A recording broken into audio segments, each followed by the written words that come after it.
Chapter 17. They burst through the forest edge in a giant cloud of black smoke, and their coughing, wheezing, fume-belching buggy, as Haber had called it, rumbled up a slight embankment and onto a very overgrown dirt path. "You say this is a combustion engine?" Petrick asked, shouting over the din of the motor that sat a few feet behind them. "Correct, young master," Haber shouted back. "It's an ancient design, but extremely reliable. You can go as far as your fuel takes you." "Well, it sure smells bad," Barry called up from one of the two seats that were directly behind Haber's and Petrick's, waving a hand in front of his wrinkled nose. "Hold on," Haber called. Now that they were on the dirt road, cluttered and overgrown as it was still relatively straight and flat, as Haber had hoped. This meant that he could pick up speed, and he did, releasing the throttle on the open-air buggy. Its 4 large, round black tires spun out for a second as the motor's RPM spiked, but they quickly took hold of the ground beneath them, and the buggy surged forward. "I like it!" yelled Susie. Petrick looked out the side at the forest whipping past them, and was grateful to have the harness strapped to his chest and lap. The trees and shrubs lining the road blurred into stripes of green. He looked down at his feet to see Clark looking up at him with a panting smile from inside a crate they'd fastened securely to the floor. Haber was right. This thing was fast and fun. He looked back at his two friends and grinned. Susie shook her head in that way she did to hide a smile she didn't want him to see. Barry seemed the most unimpressed, and he merely raised his eyebrows and nodded his head as he sucked on another juice box. He must have pilfered it from the lab they were leaving quickly behind. Petrick wondered for a moment when Barry had even found time to raid the food stash for them and stow them away. They'd left in quite a hurry, but that was Barry. Haber had said these pathways through the landscape had at one time, over a decade before, been used by vehicles of various kinds. Some were terrestrial, some flew. All were employed by those who wished to travel around the planet. Indacar, he said, had never been densely populated, being the fringe world that it was, but it had once been a thriving planet of people who'd wished to get away from the hustle and bustle of the inner systems and centers of commerce. Indacar had a gentle sun pouring light upon it, with large swaths of temperate zones that eased between mild winters and warm summers. It made sense to Petrick that the Indacarans, or separatists, would have chosen Indacar. You could afford to live simply, and without nature-conquering technologies on such a mellow and inoffensive home. World, he corrected himself. A mild and inoffensive world. Petrick looked up at Haber and studied his long, pale blue face. His eyes were fixed intently on the road ahead of them, and he turned the wheel this way and that to avoid the holes and shrubbery that littered their path. There was so much that Petrick wanted to ask him. He'd known his father, worked with him. What was he like? Was he the same as he was in the dreams? What would he look like now, 11 years later? Would he have changed as much as Petrick had in that time? The children woke with a start as they were all thrown against their harnesses, and there was a sudden crack that rang in their ears. Everything pitched forward. For a brief, very scary moment, it seemed as if they were going to tip over completely before the buggy came back down to the ground hard on its 2 rear wheels. "Is everyone intact?" Haber called from the driver's seat, looking hastily over his young charges. They were shaken, but seemed otherwise to be in one piece. "What happened?" Petrick asked, looking around. They were now stopped. The buggy's engine was off, and they could see the afternoon was falling into dusk in the dense forest around them. The foursome had been traveling almost all day, and it seemed that all of the children had fallen asleep for several hours. Haber responded to Petrick's question by unbuckling himself from his harness and hopping out of the open-air vehicle. Petrick followed suit, as did Susie and Barry. They all shadowed Haber to the passenger side of the buggy, where they saw the cause of the loud cracking sound that had jolted them awake. The front passenger side wheel was horribly askew. Petrick peered closer at what Haber was inspecting and saw that the shaft going into the large black wheel was cracked down the middle. 20 feet or so back lay the reason for the violent jerk forward, a sizable hole right in the midst of the dirt roadway. Haber shook his head. "This roadway into Aaron's Landing has fallen further into disrepair than I'd anticipated," he said ruefully. "In the diminished light, I did not see the hole." "It's big," Barry exclaimed, more out of observation than any sort of reprimand of Haber's driving. "What do we do now?" Susie asked. "If I've accounted correctly for our speed and time on the road, we've covered quite a distance," Haber answered. He scanned the forest around them. Petrick could tell they had. The trees here were taller, thicker. The air was crisper. "With any luck," Haber said, "the city should not be much further." "Well then," said Petrick, striding over to free Clark from his crate. "We walk." "Walk?" Barry moaned. "I thought we weren't going to do that this time." "We can't ride in a broken buggy," Susie pointed out. "Haber can fix it," Barry retorted. "He can fix anything, right?" "While I appreciate the sentiment," Haber said, pulling his head out from under the buggy after one last look at the bent axle, "I'm afraid I have nothing to fix this with." Barry's shoulders slumped, and he pulled another juice box out of his pocket. If he was going to walk, he was darn well going to enjoy something about it. In short order, they'd each loaded up with their individual travel packs. Haber had provided them with food, water, and shelter supplies from the lab, along with clothes that he'd been able to whip up from some fabric stores in the laboratory, and shoes. Blessed actual shoes that could stand walking, as opposed to the slippers they'd worn from Childers. It was impressive what the android had been able to produce from the shrouded machines, shelves, and equipment in the lab. Enough to get them started on their journey, anyway. Barry had seemed delighted to have a new pack. These new ones were sturdy and had latches and zippers, much fancier than the drawstring knapsacks at Childers. As they set off, the sun was touching the tops of the mountain range to the west. Petrick wondered if this first little bump in the road, pun intended, would in fact become a rather major one. The forest around them was dense and dark. It was definitely not inviting, and definitely not somewhere that he would prefer to spend the night. There had been no other vehicles on the road while he was awake, and Haber confirmed when he was asked that there had been none while the three of them were napping. That meant there likely wouldn't be any at night either, and they'd be stuck wherever they set up camp until the morning came. In the mountains, Petrick knew Vreen and other large creatures stirred and hunted. Petrick didn't doubt Haber's preparedness for a night in the woods, per se. Then again, the android's brisk pace indicated to Petrick that he was as anxious to get to Aaron's Landing as he was. Any fears about their distance from the city proved unfounded only a few minutes later as the foursome, plus Clark, trudged up and over a hill crest, and down below them the sprawling landscape of Aaron's Landing fell into view.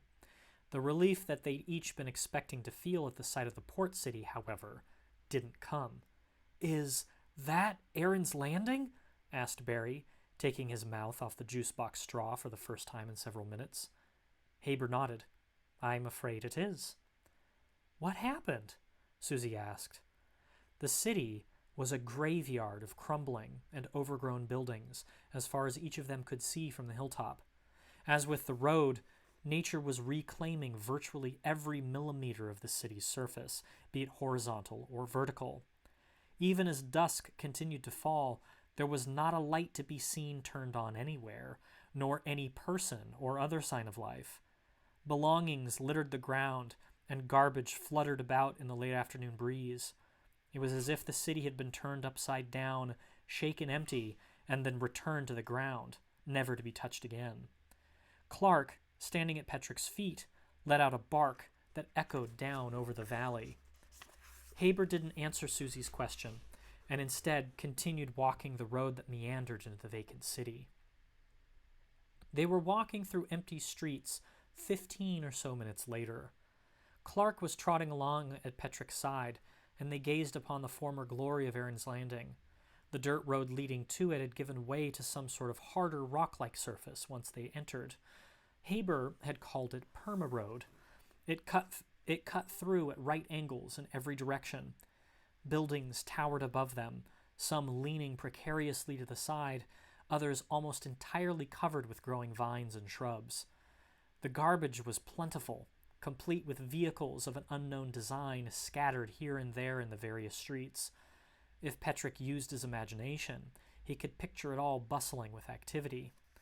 The children pointed out features to each other as they went deeper inside. Haber noted that they couldn't help but wonder at this new world around them. They'd never seen such immense structures. It mostly awed them into a stunned silence, except for the occasional whisper and their tiny footsteps echoing among the fallen giants, which was all for the better as far as Haber was concerned. "Hello!" Barry called out, making everyone jump in surprise. His voice echoed among the neglected buildings. They all froze for a moment to see if there would be any answer. There wasn't one, and Haber swung around to look at the portly troublemaker. "Don't do that again, Master Barry," Haber hissed through his teeth. "We have no idea who might be left in this abandoned city." "Well, what if they can help us?" Barry offered. "If anyone can help us, they'll be at what has been our destination from the outset," Haber answered him. "The port." From Petrick's perspective, the farther they went down the empty streets, and the more their wonder and excitement had grown, the tenser the android had become. "Right, the port," he said. "Where is it?" Haber pointed up to a sign that was hanging askew on a pole at the side of the paved road they were currently striding down. Each of the children cocked their head to read the sideways message. "Port this way." Below it was an arrow pointing what would have been straight ahead, had the sign been hanging in its proper position. Susie chuckled at how the children had missed such an obvious set of directions, and they continued walking where Haber had been leading them. It turned out they didn't have to walk for very long at all. The port was a massive domed structure at the very center of Aaron's Landing. All roads in the city, it seemed, spiraled in toward the port. It rose at least 300 feet toward the sky, and as the group of four, plus Clark, approached, they could see the massive emblazoned letters above an entrance 200 feet wide.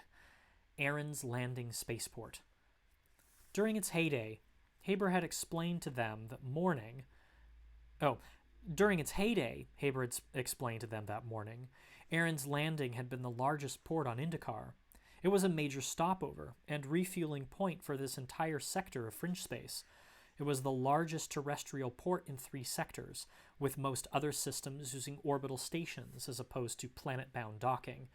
It could house over 100 commercial vessels at one time, in addition to a couple hundred smaller private or charter ships. 400,000 people had lived in the city surrounding the domed monstrosity. There were various advantages to having a terrestrial spaceport. No artificial gravity charges, no shuttles to navigate up and down from the surface, and Starstuff was easier to keep stable under atmospheric conditions. In a vacuum, Starstuff started to do weird things. The downside to that, once built, orbital stations were much cheaper to maintain, and so terrestrial ports had eventually fallen by the wayside. In the vacuum of competition lent by its remoteness, however, Aaron's Landing had thrived in an otherwise isolated and quiet region of space. Had thrived.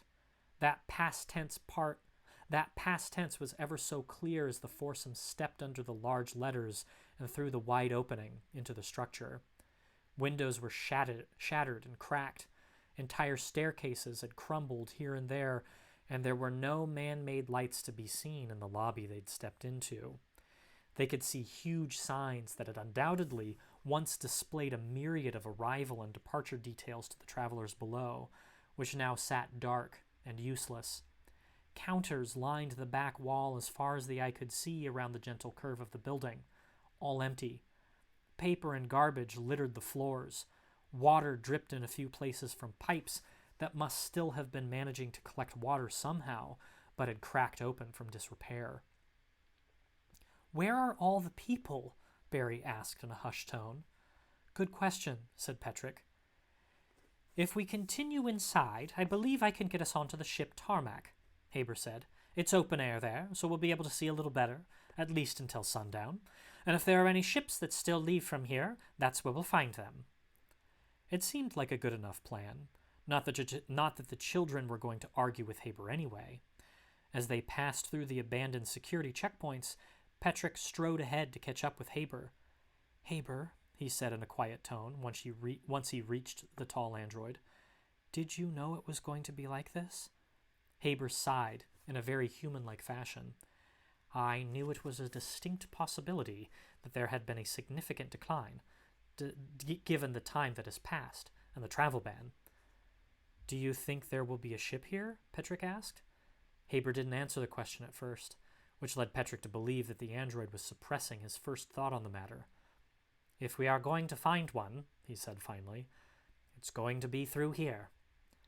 Haber gestured to a large pair of security doors marked with caution and authorized personnel only. The android reached them and pushed forward. They scraped along the floor, stuck. The large doors did, however, open just enough for Clark to slip through ahead of them and disappear. "Clark!" Petrick called after the naughty dog. There was a small yelp from the other side of the door, and before he could think about it, or anyone could stop him, Petrick forced his way through the crack after him. It was pitch black on the other side. "Clark!" Petrick hissed. A rustling sound caught his attention. He wished he'd brought Barry's torchless. The worried sounds of Haber and his friends behind the stuck doors reminded him he hadn't really thought anything through before rushing in. More rustling noises spurred Petrick forward in the darkness. A small, wiggling shape took form, tangled in some kind of hose. "There you are," said Petrick. He dropped to his knees and reached out to untangle the poor dog. But that was when Clark barked. Behind Petrick. Petrick jerked his hand back. The small, not Clark creature hissed and snapped its teeth right where his fingers had been. Clark rushed toward the tangled creature, which screeched and made a run for it. The hose unraveled as much as it could as the creature fled, and then snapped tight. The creature strained for a moment. The machine next to Clark that the hoses were connected to creaked. Clark snarled and ran in pursuit of the small, stalled creature, which screeched again and pulled desperately at the hose to get away. "Wait!" Petrick tried to stop Clark as the machine began to tip from the strain, but it was too late. With a long groan and a short crash, the hosed machine tipped over. Petrick managed to scramble out of the way just as it hit the floor, but he was not spared the muck that splattered out from it. It was thick, slimy, and stunk like swamp muck. Petrick wiped it from his eyes in time to see the furry creature round a corner and disappear, hoses and all. Clark was snapping at its heels, clean as a whistle. He stopped at the corner, chest and ears up, and gave a bark as if to say, "And don't come back." "Petrick!" called Susie from the door. "Let me through, you robot!" she said, presumably to Haber. "Young master," Haber's voice called, "are you all right?" "I'm fine," Petrick replied after wiping muck away from his mouth. He hadn't got all of it, and after calling out he coughed and spat out the rancid taste. "Clark!" he said. Clark looked over at him. Petrick snapped his fingers and pointed down at his side, and the dog trotted dutifully over. A moment later, and both were squinting into the bright light of Barry's torchless. Haber, Susie, and Barry all breathed a sigh of relief at the sight of an uninjured Petrick. Then their faces turned sour. "Oh, my land," said Susie in horror. "What is that smell?" "It's all over you," said Barry. Haber pointed his own torchless toward the fallen machine, which in the light looked more like a tank or container. "Food waste," it read. "Ew," the children all said in unison. Haber reached out for Petrick's hand and helped him up. His shirt and pants clung to his body, slick with years-old food waste. Before Petrick could ask what in Star's name he was going to do to clean himself off, Barry was reaching into his new pack and pulling out a fresh set of clothes. "You can borrow these," he said, handing the clothes over. Petrick and Susie stared at him. "You keep fresh clothes in there?" Susie asked. Barry shrugged. "I always have. You never know." Petrick shook his head but took the clothes. Haber, during their conversation, had wandered a short distance away. He returned with a towel in hand. "Use this to wipe off," he said. "I was hopeful the water basin over there could be used to wet it, but it appears as though there is no running water in this section of the facility. The android was clearly dismayed at that discovery. So, this place is abandoned? Susie asked. Let's move on and find out, he answered, gesturing for them to leave Petrick alone to wipe down and redress. They turned their backs and walked a few paces away. No peeking, said Petrick. He stripped his nasty clothes off as quickly as he could. Ew, Petrick, said Susie. Who'd want to? Barry giggled, and he elbowed Susie, who giggled too. After a vigorous wipe of the towel, Petrick slipped on the traditional homespun tunic and trousers that were the customary garb for Indacarans. They were simple clothes, soft and durable. Petrick exhaled at the touch of the fresh fabric. Both Barry and Susie giggled again at the sight of Petrick when they turned back around. The clothes were baggy and too short for him, being Barry's size, and they did fit rather ridiculously. Petrick didn't mind. Let's go, he said. Haber nodded in agreement. It turned out the whole food waste fiasco had gone down behind what was obviously a former kitchen and cafeteria of some kind, or kinds. Moving through the front, where customers would have come in, the group noticed that similarly styled restaurants and other shops stretched as far around the great circle of the concourse as they could see. All were dark, in various states of disarray, and all were ringed to face a massive wall of glass. The glass looked out over the furthest interior of the port. Down below them was the circular tarmac, from which ships would maneuver into berths underneath where they were currently standing. The tall glass windows surrounded the open tarmac in a giant ring, and though they could not see the berths that lay below their feet, they could see the ones that were opposite them in the circle. All of them were very, very empty. Opposite the windows and the various chairs and benches that were situated in front of them were wall-to-wall shops and restrooms and kiosks and cafes and restaurants. Barry wrinkled his nose. It smells in here, he said. Probably long-rotted food, Petrick said, gesturing to an abandoned cafe next to them, which held coolers that had been broken open and had black sludge oozing from the inside. We must circumnavigate the concourse, Haber said. See if there are, in fact, ships in any of these berths. I can't see any from here, Barry offered. Exactly why we must explore to the other side, Haber responded impatiently. Barry groaned, and Petrick stepped in before Haber or Susie could smack him down, verbally or otherwise. Just a little further, he said, patting his chubby friend on the shoulder. We have to see if anyone is here. Why don't I carry your pack for a little while? Barry shrugged Petrick's hand off. And hear for the next 1,000,000 years from you and Susie how I couldn't carry my own weight, he said haughtily. No, thank you. Lead on, Mr. Haber.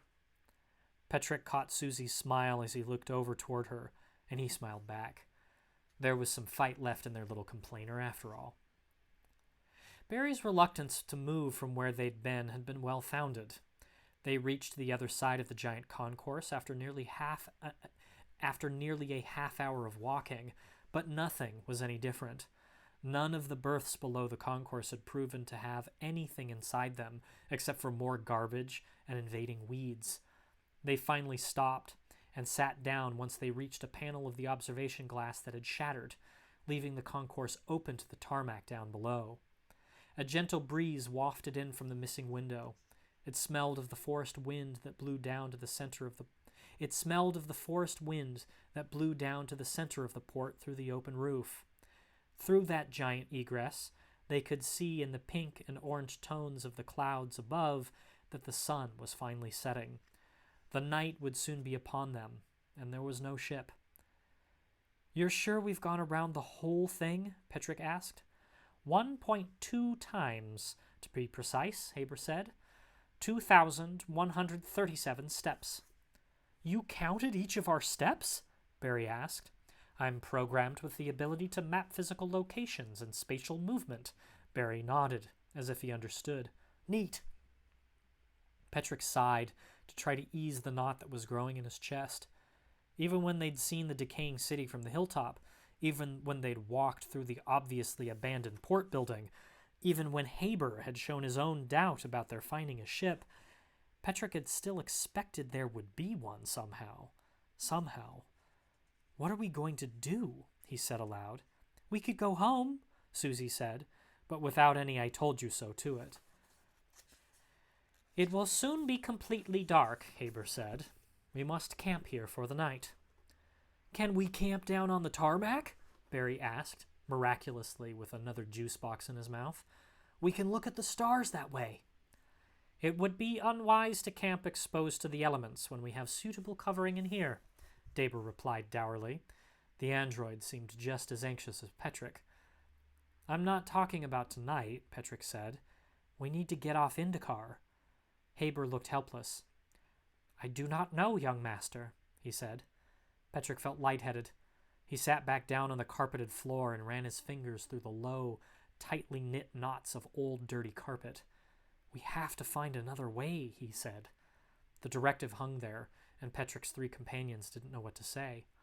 "Perhaps," Haber said finally, "we should take the time to consider other options." He gestured to their packs, which were stuffed with supplies. "Right now, I suggest that we set up camp. I will prepare 3 of the meal packs, and we can speak more on the matter tomorrow." Petrick let out a breath he didn't realize he'd been holding, and nodded his head, trying to calm down. He knew that Haber was right, but the knot in his chest was still very much there, and tightening, and no amount of sleeping bags or reconstituted food packs was going to loosen it. They had to find a way off Indacar. I'm going to pause 1 second here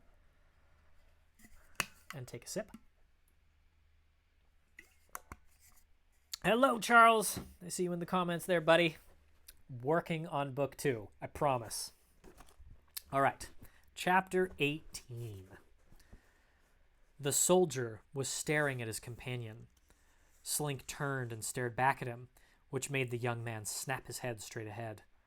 Slink smiled at him and ran his eyes over the shoulder's soft, youthful skin, which peeked out here and there from the standard authority uniform. The fabric was a pale gray, tight, and glistening with sweat. "You're curious about my companion," Slink said to him. Slink gave a small tug on the mental link.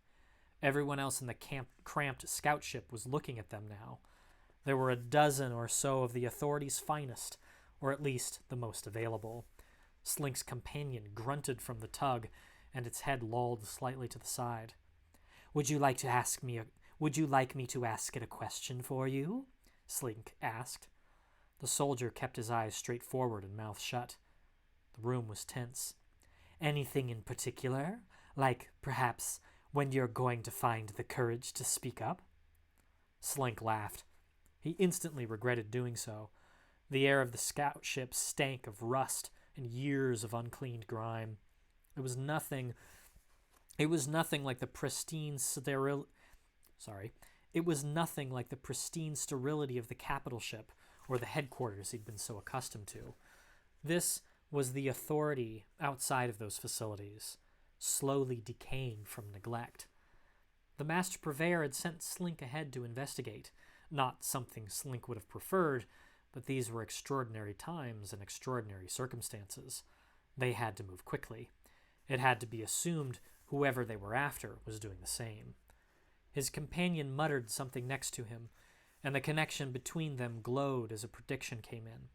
Slink felt it tingle at the back of his head, and he finally turned his attention away from the young soldier and up toward the front of the cabin. The door swung open, and the burly, low-ranking petty officer who commanded the contingent strode through, as Slink had known he was going to. Slink couldn't remember his name. He didn't need to. "Master Slink, started the officer. "Approaching orbit," Slink said. He smiled smugly at the officer's reaction to Slink's foreknowledge. "Tell the pilot to prepare for atmospheric entry." "Aye, sir," said the officer. He shifted his weight, then asked, "Shall we set down at the nearby landing port and take ground speeders for lower visibility to the locals, or would the master prefer to go straight to the target coordinates?" Slink frowned. He tapped the scenarios into his arm pad and sent the forecast request to his companion. The companion didn't respond. Slink smacked it on top of the impenetrable white headgear that covered its face and skull. The dulling of the five senses had proven to be crucial to accuracy. His arm pad beeped. The forecast was inconclusive. Slink grunted in frustration and slapped the display off. "Pilot's discretion," Slink said to the officer. The officer hesitated, as if unsure what to do with the choice, then nodded and began to walk out of the passenger hold. As he left, he called out to his troops, "Gear up! We're landing on Indacar." And that's the end of chapter 18. Woo! All right, you guys. That's it for today. We'll pick up tomorrow with chapter 19. Yeah, and we'll pick up with our heroes at the port city. Don't have a ship. No ship is there, camping for the night. And possibly an authority ship heading directly towards them. Thank you guys again so much for joining me. It's such a pleasure to read my book and have you guys join me. I love all the comments that you guys are leaving. Let me know what you think of the story. Let me know if you have any questions. I'd be happy to answer any comments. And tomorrow, same time, same place, I will be right back here in my crazy orange. And almost, I don't know what the color actually looks like on the video. It looks kind of red, but it's an orange chair. My little writing corner. And I'll see you guys all tomorrow. Hope you're all well. Bye.